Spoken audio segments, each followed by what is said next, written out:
हम जिंदा कौम है, अब जिंदा कौम नहीं हो, मर गए हो, मुर्दा नहीं। हमने क्या लड़ना है, हमारा सुन रहे हैं 5 सेकंड में बम तबाह कर देगा हमारे पास एक एटमी बम। दोस्तों जैसे कि अभी आप लोग ने मालूम ही होगा कि कल 15 अगस्त था, उसके पहले था 14 अगस्त। जहां 15 अगस्त को पूरे दुनिया में मनाया गया, वहां 14 अगस्त को भाई कहीं पे भी नहीं मनाया गया सिवाय पाकिस्तान के छोड़ के। तो इसी से रिलेटेड आज का हमारा ये रिएक्शन वीडियो होने वाला, जो कि बहुत ही ज़्यादा मज़ेदार होने वाला, और हम लोग देखने जा रहे हैं कि भाई पाकिस्तानी अवाम का इसके बारे में क्या कहना है। तो चलिए देर ना करते शुरू करते हैं आज के रिएक्शन वीडियो। इस वीडियो का ऑप्शन लिंक हमारे डिस्क्रिप्शन में मिल जाएगा, जाके जरूर चेकआउट कीजिएगा। में आज़ाद स्क्रीन पे नज़र आ रहे हैं, स्वीडन हो, ऑस्ट्रेलिया हो, रशिया हो, इसराइल हो, यूएई हो, हर जगह जो है इंडिया के जश्न आज़ादी को बड़े पुरजोश तरीके से मनाया गया। मैं बात करना चाहूँगी कि ये आज़ादी क्या वाकई हकीकी है। 77 साल हो गए ऐसा मुल्क जहाँ कोई मार्शल लॉ नहीं लगा, एक ऐसा मुल्क जहाँ पर सारा का सारा कंट्रोल सिविलियंस के हाथों में, एक ऐसा मुल्क जो किसी की कानूनी नहीं बना, एक ऐसा मुल्क जिसने कभी किसी को हवाई अड्डे नहीं दिए, एक ऐसा मुल्क जिसने कभी चाइना और अमेरिका की गुलामी मंजूर नहीं की। ये मुल्क कोई और नहीं, हमारा पड़ोसी मुल्क भारत है। और हम अपनी टीम की जानिब से, अपने चैनल की जानिब से 15 अगस्त की अपने तमाम व्यूवर जो हमें भारत से देखते हैं, ढेर सारी शुभकामनाएं। दोस्तों आज का वीडियो बहुत ज़्यादा इंटरेस्टिंग है। 15 अगस्त पे तो हमने देखा इंडिया के साथ साथ पूरी दुनिया ने 15 अगस्त यौम आज़ादी भारत का मनाया, लेकिन पाकिस्तान का क्या? क्या पाकिस्तान को किसी ने विश किया, या पाकिस्तान के हालात ऐसे हैं कि क्या आवाम वाकई 14 अगस्त को अपने लिए हकीकी आज़ादी का दिन तस्वुर करती है, या फिर 1947 से पहले वाली ज़िंदगी ज़्यादा बेहतर थी? आवाम की तरफ बढ़ते हैं और जानते हैं उनकी राय। लेकिन आप दोस्तों से रिक्वेस्ट है कि जिन्होंने अभी तक चैनल सब्सक्राइब नहीं किया, हमारे चैनल को सब्सक्राइब करें, वीडियो को लाइक करें, इंस्टाग्राम एंड एफबी पर फॉलो करें। हम लोग आगे बढ़ना ही नहीं चाहते, ठीक है। हम लोग अपनी जो जनरेशन है, हम उसको बताते ही नहीं कि हमें करना क्या है, ठीक है। हमारे हुक्मरान नहीं बताते, हम नहीं बताते, हम अपने बच्चों को सिखाते नहीं है। हमने उनको ये नहीं बताया कि आज़ादी का मेन मकसद क्या है, सही बात ठीक है। हमने ये बच्चों को नहीं समझाया, हमने सिर्फ बच्चों को बताया कि आपने नए कपड़े पहनने हैं, नहाना धोना है और बाजा लेना है, और आप लोगों ने लोगों को तंग करना है, बिलिंग्स करनी है बाइक पे, और आते जाते लड़कियों को छेड़ना है, रिक्शों पे जाना है। और लड़कियां भी वही घर से निकलती हैं जो कहती हैं मैं छेड़ो। पूरी दुनिया में बिजनेस कर रहे हैं इंडिया वाले, इस वजह से वो सारी दुनिया के साथ उनके ताल्लुकात अच्छे हैं। इस वजह से वो हर बंदा उनको प्रायोरिटी दे रहा है, प्रायोरिटी देगा तो वो उनके साथ बिजनेस करेगा। इस वजह से पूरी दुनिया में उनका जश्न दिन मनाया जा रहा है। हम एक पोर कंट्री है, इस वजह से हमें प्रायोरिटी नहीं दी जा रही कि इस वजह से हम हर बंदे के साथ बिजनेस नहीं कर सकते, क्योंकि हमने हर बंदे से कर्जा लिया हुआ है। उन्होंने लोगों को कर्जा दिया, उनके सीईओ हैं गूगल सीईओ हैं उनके गूगल के, और बाकी भी सॉफ्टवेयर के देखेंगे आप तो उनके सीईओ हैं,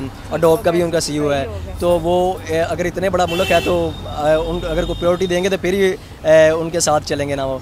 तो इसलिए वो बिज़नेस करते हैं सारे मुल्क उनके साथ, इसलिए वो उनकी आज़ादी का दिन मना रहे हैं। उनको आज़ादी का दिन मनाएंगे, उनको खुशी होगी, तो इस वजह से वो उनको प्रायोरिटी दे रहे हैं। भाई बिजनेस है ना सबसे बड़ा रुपया, मतलब इंडिया की इकोनॉमी में रुपया है तो मतलब हर कंट्री उसको प्रायोरिटी पे रख रहा है। बिल्कुल, इसलिए अब हम पैसा लगाएं। देखिए आप जिधर भी पैसा लगाएं, पैसे की गेम है, जिधर पैसा लगाएंगे वो आपकी बात करेंगे।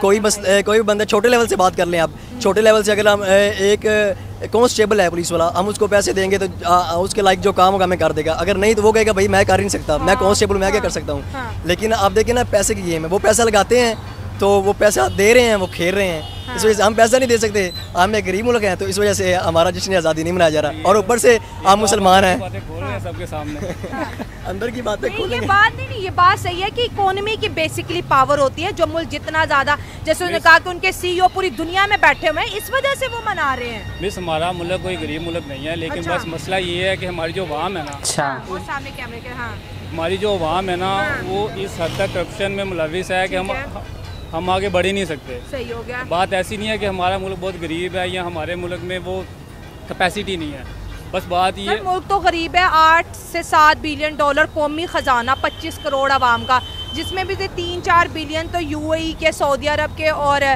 चाइना का पड़ा हुआ है। उल्टा जो चाइना को वापस करना है वो 6 बिलियन डॉलर है। मुल्क गरीब ही है ना, मुल्क अमीर होता तो यहाँ पे स्टूडेंटों को रोजगार नहीं मिल रहा। अगर अमीर मुल्क होता तो लोग बाहर नहीं जाते, यहाँ पे रोजगार। 10 करोड़ स्टूडेंट जो है बेरोजगार है, डिग्री होल्डर। इस साल 3 करोड़ स्टूडेंट्स जो हैं वो बाहर चलेंगे, जिसमें MBS डॉक्टर हैं, लॉयर हैं, पढ़े लिखे लोग हैं जो बाहर चले गए। अगर उनको अपॉर्चुनिटी दी जाए हमारे मुल्क में, हमारे मुल्क के लिए काम करें, तो यही है ना, मुल्क गरीब है ना। भाई कह रहे हैं कि मुल्क गरीब है। अगर हमारे यहाँ पे डिग्री करता है बंदा BSc की, उसके कितने की जी जॉब के लिए क्या जा रहा है, 35,000 की कर लो, 30,000 की कर, जिस बंदे ने इतने पैसे लगाए वो 30-35,000 की कभी नहीं करता। सर आज इंडिया का 15 अगस्त था, उनके वजीर आजम ने जो स्पीच दी उन्होंने कहा कि हम मेडिकल फील्ड में 75,000 सीट आज इंक्रीज कर रहे हैं ताकि हमारे बच्चे परदेशों में जाके धक्के ना खाएं।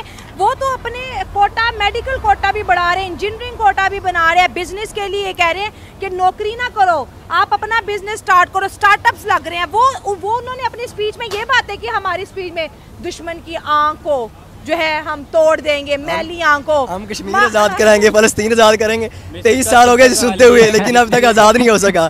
तो ये होना भी नहीं, ये सिर्फ हम बातें कर सकते हैं, हम सिर्फ बातें कर सकते हैं और कुछ नहीं कर सकते। आंख फोड़ देंगे दुश्मनों को 14 अगस्त वाले दिन करारा जवाब। बच्चों को पढ़ाना है हमने, और उधर अपने पढ़ नहीं रहे और दुश्मन के बच्चों को पढ़ाना है हमने। और उधर वाले वजीर आजम कह रहे हैं मैंने 75,000 मेडिकल सीट्स दे दी हैं, मैंने इतना पैसा इधर दे दिया, हम ये काम करेंगे, हम वो काम हमारे चाह रहे हैं कि जो सीट्स हमने दी हुई ना ये भी वापस ले लें। जो साल बाद सीट्स देते हैं, बच्चे अप्लाई करते हैं, 500-500 हज़ार फॉर्म का लेते हैं, पैसे इकट्ठे करते हैं और जी किधर सीट चलेगी, पेपर लीक हो गया, कहाँ हमारे बच्चे तो बांग्लादेश पढ़ने चले जाते हैं। यही है ना, यहाँ पे हमारा कुछ है ही नहीं, सेटअप ही नहीं है। अब जा रहे हैं हमारे बच्चे अगर रोजगार के लिए बाहर चले जाएं, कोई 40-50 लाख लगा के, तो फिर कहते हैं ये पाकिस्तान की जो पढ़ी लिखी आवाम है बाहर जा रही है। और बाहर न जाए तो क्या करे, जिसने अपनी डिग्री पे 50-60 लाख लगाया है वो यहाँ पे 30-35 हज़ार की नौकरी तो नहीं करेगा ना, इस वजह से वो बाहर जाता है। तो ये हमें अगर यहाँ पे अपॉर्चुनिटीज दी जाए तो हम क्यों जाएं भाई। उनकी इकोनॉमी को देखे जाए, उनके जो पॉपुलेशन है, उनकी जो बिजनेसेस है, वर्ल्ड वाइड इंडस्ट्रीज होगी, तो शायद इसी वजह से ठीक है, इकोनॉमिक ग्रोथ बहुत मैटर करती है, क्योंकि आई गेस 3rd नंबर पे है, I guess 5th largest economy है, 5th लार्जेस्ट, इट इज 5वें नंबर की भैया। यहाँ पे पॉलिटिकल स्टेबिलिटी भी है, इसी वजह से पॉइंट राइट है, ठीक है, वहाँ पे पॉलिटिकल स्टेबिलिटी है, मतलब लोग खुश हैं वहाँ के, इसलिए मतलब वो एक रिकग्नाइज मुल्क है। और वहाँ के पाकिस्तान से ज़्यादा मुसलमान उधर है, ठीक हो गया, उसके बावजूद भी उधर इतना वो नहीं है, टसल नहीं चलता हिंदू मुस्लिम का। इवन अगर आप पाकिस्तान का देख ले तो इधर आप खुद सोचे पठानों और पंजाबियों के दरमियान काफ़ी चलता है, like it is something that should be. एक सूबा दूसरे सूबे को पल्ला की नहीं कर रहा यहाँ बहुत सिंधी हो गए, कोटा हो गए, लड़ाई होती है हमेशा पॉलिटिकल वजह से और जियोग्राफिकल कुछ इसी वजह से। ठीक हो गया।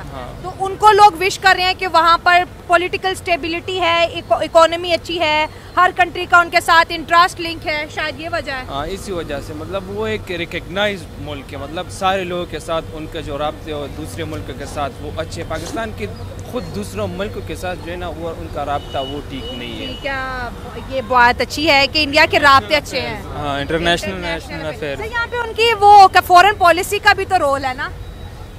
हाँ वो है, मगर फिर भी मतलब अगर आप देखें फॉरेन पॉलिसी जो है ना वो थोड़ा अच्छी नहीं है दूसरों मुल्क के साथ, मतलब उनका जो राब्ता है ना वो अच्छा नहीं है। इंडिया का जो है ना वो ऑल फ्रेंडली, सारे मुल्क के साथ उनका मतलब फ्रेंडली वो है ताल्लुकात है, मगर पाकिस्तान के कुछ मुल्क के साथ जो है ना वो नहीं लगती। इसी वजह से ज़्यादातर ममालिक इंडिया को जो है ना वो फेवर करते हैं और उनको विश भी इसी वजह से किया है क्योंकि वो सबके साथ फ्रेंडली है।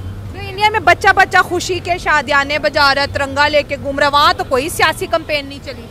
आप देखिए हर कोई तंग है इधर, पहली बात ये है, क्योंकि अगर आप पाकिस्तान की इंडस्ट्रीज़ की बात कर ले तो पाकिस्तान की इस साल मेरे ख्याल में सारी इंडस्ट्री शिफ्ट हो गई बांग्लादेश, और अब बांग्लादेश से इंडिया चली जाएगी, जो बांग्लादेश का हाल हो गया। हाँ, बांग्लादेश का हाल, वो इंडिया चली जाएगी। वो हमारा तो नुकसान हो गया ना, हमसे तो चली जी, हमारा इकोनॉमी जो है वो उनकी वजह से ख़राब हो गई।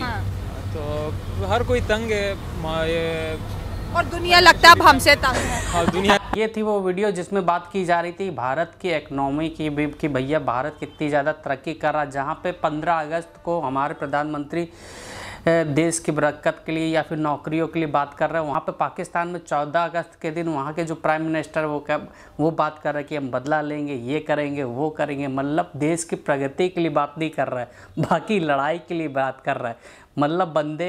मतलब बंदों के पास खाने के लिए नहीं है पैसा, फिर भी भैया लड़ाई के लिए सबसे आगे है ये लोग।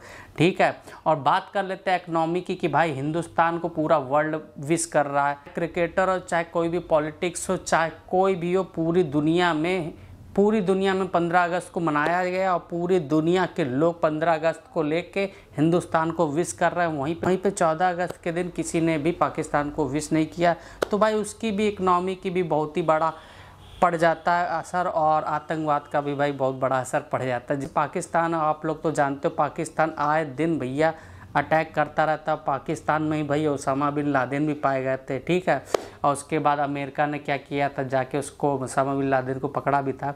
और इकनॉमी की बात कर ले तो भाई यहाँ पे हिंदुस्तान देखिए भाई पढ़ाई के मामले में भाई अच्छा है, ITI के मामले में सबसे आगे है, विश्व की 5वें नंबर की इकनॉमी है।